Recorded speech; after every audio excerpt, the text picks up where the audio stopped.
This lesson is about the inquire phase of the reach method of managing conversations. And in this phase, you're going to non-judgmentally find out where the other person is coming from and do so by asking questions that get them to tell you stories. There's two basic lines of inquiry that you want to understand in this phase of the conversation. One of them is, what do they care about?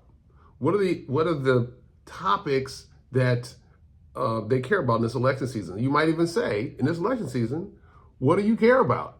Now, something to consider, people who study this have found if you ask what issues do you care about, you sometimes get distorted answers because people think of issues as things they see on the news or things they read in the newspaper, and that might distort what they say.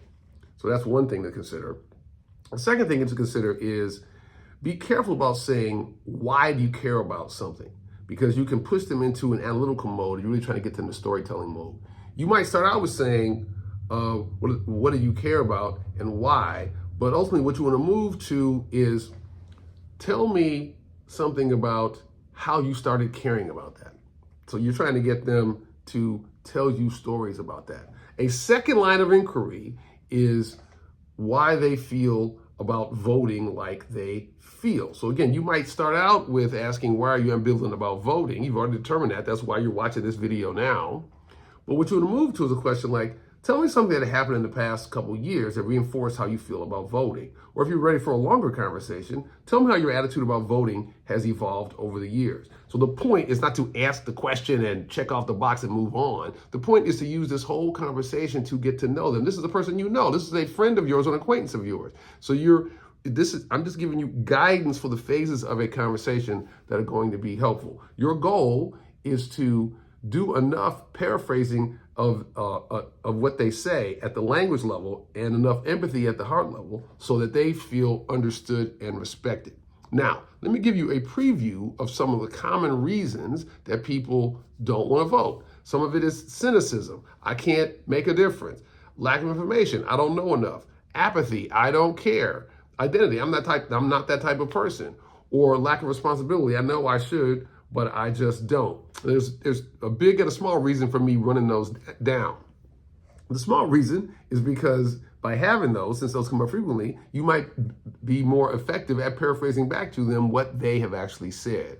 But the bigger reason is because what you're going to do in the next phase of the conversation is to try to find and articulate some basic agreement with some of what they said. And that's going to include telling a story, perhaps about a time you felt somewhat similar to them. And it might not be about voting, it might be about voting, but it might be about some other time in which you did not engage in some sort of civic or communal process, and because you felt you weren't going to be effective or it just wasn't worth your time.